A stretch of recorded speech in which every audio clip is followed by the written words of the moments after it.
நம்மலாம் பல பேர் மின்னல் முரளி திரைப்படத்த ஆச்சரியமா பார்த்துருப்போம். வியந்து பார்த்துருப்போம். என்ன வித்தியாசமான ஒரு கதைக்களத்தில உருவாகியிருக்கு அப்படின்ற மாதிரி. அண்ட் இந்த மின்னல் முரளி திரைப்படத்த இயக்கியிருக்க இயக்குனர் நம்ம நடிகர் சூர்யாவுக்காக ஒரு கதை வந்து ரெடி பண்ணியிருக்காரு அப்படின்ற தகவல் வந்து வெளியாகியிருக்கு.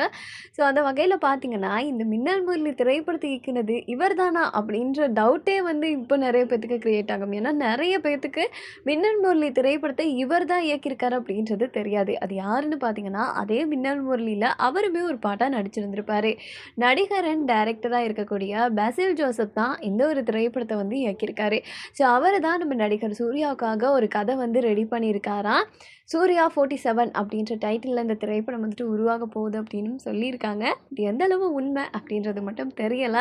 ரூமரா கூட இருக்கலாம் இந்த ஒரு விஷயம். பட் இவங்களோட கோபம் அமைஞ்சா கொஞ்சம் வித்தியாசமா இருக்க வாய்ப்பு இருக்கு. ஏன்னா மின்னல் முரளியே வந்துட்டு சூப்பரா அமைஞ்சிருக்கு அப்படின்றப்போ, இவரு அடுத்ததா ரெடி பண்ணியிருக்கக்கூடிய இந்த ஸ்கிரிப்டும் நல்லா தான் இருக்கும் அப்படின்னு ரசிகர்கள் வந்து நினைக்கலாம். ஸோ இது உண்மையா அப்படின்றது தெரியல. அதிகாரப்பூர்வ அறிவிப்பு வந்தா நாமளும் தெரிஞ்சுக்கலாம்.